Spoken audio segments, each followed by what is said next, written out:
Welcome back to week Tamil fitness channel. நீங்க நம்ம பார்க்க போற டாபிக் என்னன்னு பாத்தீங்கன்னா, ஜீரோ சேவிங்ஸ்ல இருந்து எஸ்கேப் ஆக 5 ரூல்ஸ் இருக்கு. அது என்னென்ன ரூல்ஸ்னு சொல்லிட்டு ஒன்னொன்னா வீடியோக்குள்ள பார்க்கலாம். ஃபர்ஸ்ட் ரூல் என்னன்னா, நம்ம வந்து எல்லாரும் நினைக்கிறது காமனான விஷயம் என்னன்னா, நம்மளுக்கு சம்பளம் வரும், சம்பளம் வந்துட்டு அப்புறம் கடைசியில வந்து பணம் எவ்வளவு இருக்கு அப்படின்னு பார்த்துட்டு அதை சேவ் பண்ணணும்னு நினைப்பேன். பட் இந்த விஷயத்தை நம்ம ஸ்டாப் பண்ணுமே. ஃபர்ஸ்ட் இன்கம் வருதுன்னா அந்த இன்கம் நம்மளுக்கு 10 to 20% ஃபார் எக்ஸாம்பிள் நம்மளுக்கு 10,000 கிடைக்குதுன்னா அதுல இருந்து ஒரு 1,000 2,000 நம்ம சேவிங்ஸ்ல போட்டுடணும். அப்படி போட்டா நம்மளுடைய க்ரோத்துக்கு ரொம்ப சப்போர்ட் பண்ணும். ஸோ ரூல் நம்பர் 2 என்னன்னு பார்த்தீங்கன்னா, லைஃப் ஸ்டைல வந்து நம்ம அப்கிரேட் பண்ணுவோம். ஃபர்ஸ்ட் இன்கம் வருதுனாவே நம்ம ஃபர்ஸ்ட் என்ன பண்ணுவோம், ஃபோன் அப்கிரேட் பண்ணுவோம், லேப்டாப் இருந்தால் லேப்டாப் அப்கிரேட் பண்ணுவேன், பைக் வாங்குவேன். இந்த மாதிரி வந்து நம்மளுடைய லைஃப் ஸ்டைலுக்கு தேவையான எல்லா விஷயத்தையும் வந்து அப்கிரேட் பண்ணினே இருப்போங்க. பட் நம்ம சேவிங்ஸை மட்டும் நம்ம எப்பயுமே அப்கிரேட் பண்ண மாட்டோங்க.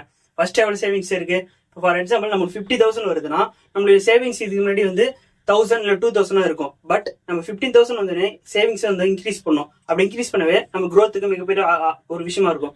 ரூல் நம்பர் 3 என்னன்னு பாத்தீங்கன்னா, இஎம்ஐனா எல்லாருக்கும் தெரியும், ஒரு ஈஸியான ஒரு விஷயம். நம்ம வந்து 10,000 இருக்குன்னா அதை வந்து ஒரு 1,000 கொடுத்து வந்து கழிச்சிடலாம் அப்படின்னு நினைப்பாங்க. பட் அது இல்ல.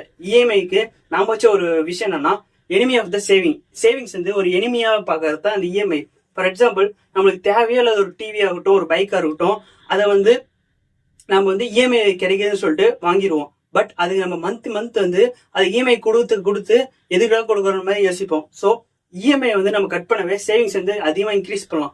எப்பெல்லாம் நீங்க வந்து தேவையான பொருட்கள் வாங்கணும்னு நினைக்கிறீங்களோ அதுக்கு தேவையான பொருளை நீங்க சேவ் பண்ணி வச்சுட்டு ஒரே கேஷா வந்து கொடுத்து ஒரே அடியா வாங்கிக்கலாம். ஸோ அதனால வந்து நமக்கு வந்து இஎம்ஐல இருந்து நம்ம எஸ்கேப் ஆகிற நிறைய வாய்ப்பு இருக்கு. அதுவும் இல்லாம நம்ம சேவிங்ஸ் இன்க்ரீஸ் பண்றதுக்கு வாய்ப்பு இருக்கு.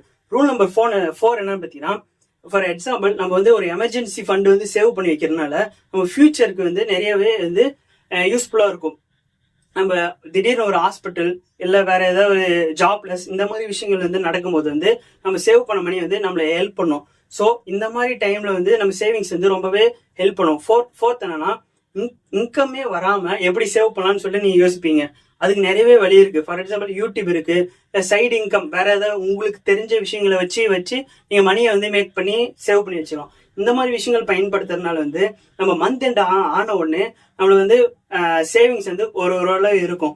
ஸோ இந்த மாதிரி விஷயங்கள் நீங்க பயன்படுத்துறதுனால இதுல இருந்து ஈஸியா எஸ்கேப் ஆகலாம். அடுத்த வீடியோ என்னன்னு பாத்தீங்கன்னா, 10,000 சேலரியை வச்சுக்கிட்டு நம்மளால சேவ் பண்ண முடியுமான்னு நினைச்சீங்கன்னா அதுதான் அடுத்த வீடியோல போட போறேன்.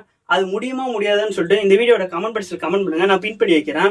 ஸோ நம்ம சேனல் புது வியூவரா இருந்தா இந்த மாதிரி பல வீடியோஸ் நம்ம சேனல் இருக்கு, அதை பாருங்க. இந்த மாதிரி டெய்லி நம்ம போடுற வீடியோஸை நீங்க வந்து மறக்காம பார்க்கணும்னு நினைச்சா நம்ம சேனலுக்கு கீழே இருக்க சப்ஸ்கிரைப் பண்ணுங்க. இந்த வீடியோ நல்லா இருந்துச்சுன்னா லைக் பண்ணிருங்க. அடுத்த வீடியோல பார்க்கலாம். Bye bye guys.